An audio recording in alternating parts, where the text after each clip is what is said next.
Hey guys, it's Weepinian, and in this video I'm going to be analyzing the different types of terrain we see in Ukraine, as well as the advantages and disadvantages it has to both the defender and the attacker. Alright, so first off, the most common terrain type in Ukraine is farmlands. We can see this basically everywhere in Ukraine, and the thing about farmlands is that they have two different types of seasons. Summer and winter is one season, and fall and spring is another season. Where fall and spring, it's muddy, and in winter and summer, it's hard ground, which means that in the fall and spring, then they are not able, neither side is able to use heavy equipment easily. They have to use the roads, while in summer and winter, they are able to just cross over.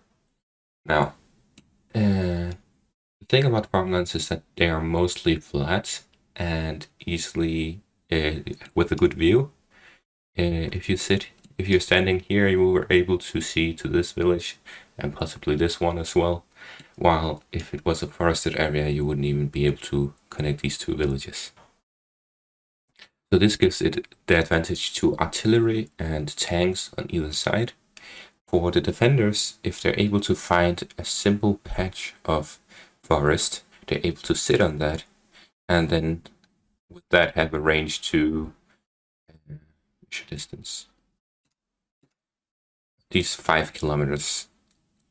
So they're able to, a man with a javelin can shoot this distance in farmlands. While if we look at a forested area around here, we can see that the measurement about 1.7 kilometers. We drag it from the outskirts, 1 kilometer. At the most 1.8. So you see, farmlands give the advantage to actual fighting. If anyone is fighting in the area, they have every advantage possible. Especially if there are trenches, then you create your own area to defend and have a good overview. Okay, so the second type of terrain is the forested area, which I'll talk about now.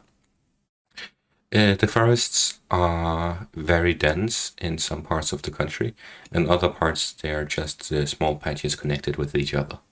So in these dense areas, it's near impossible for tanks to go through.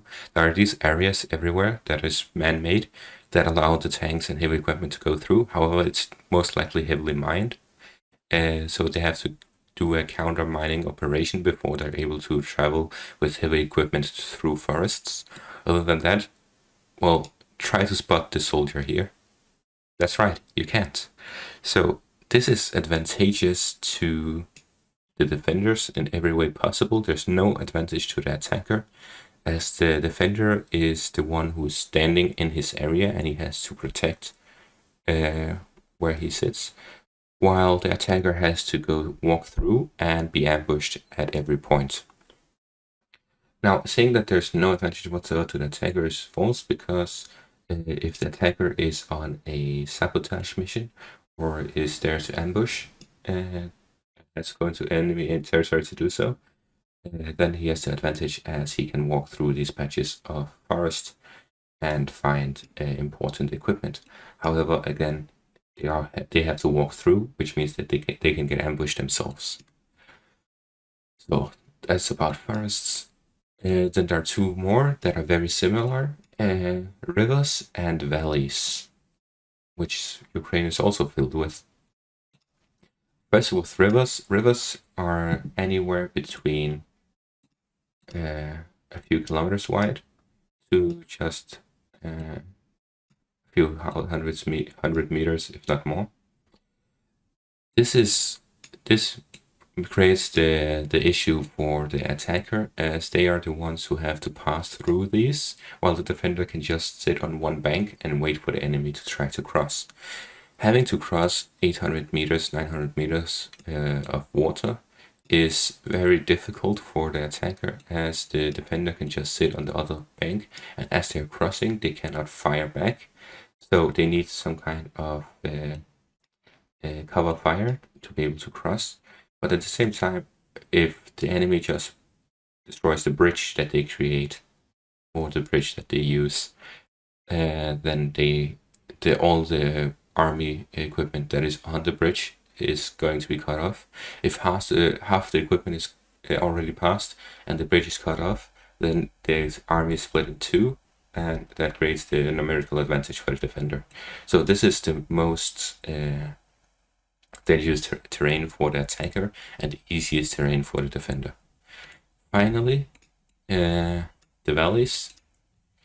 This is similar but different. If we take this valley here, for the attacker to pass through this is suicide.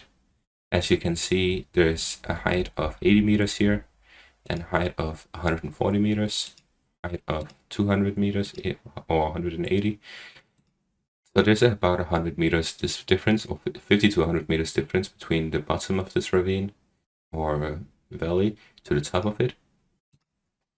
Which means that whoever is inside of this is at a huge disadvantage, as first of all, they have bad vision as they cannot see through solid ground, which means that as long as you're here, you can see what's going on up on top of here. And while you're on top of here, you can see everything that goes on down in this valley. So you have bad vision.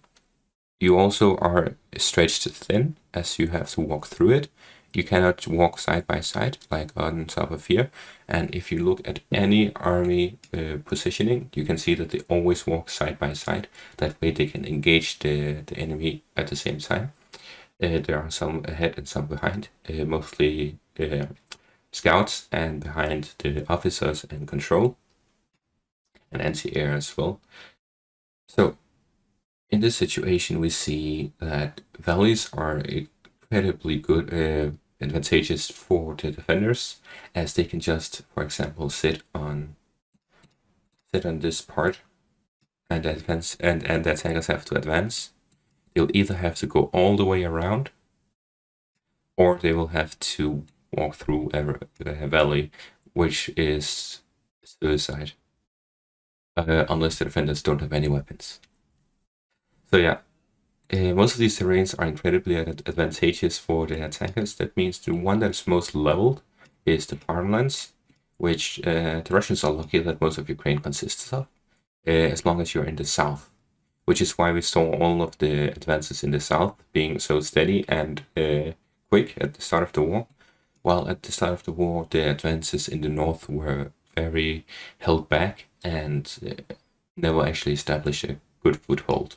As we can see how dense the forests are, they could have advanced through all of this and then be attacked constantly through their supply lines, as they have no idea of knowing where the enemies are in these patches of forest. That's it for this video. Thanks for watching and have a great day.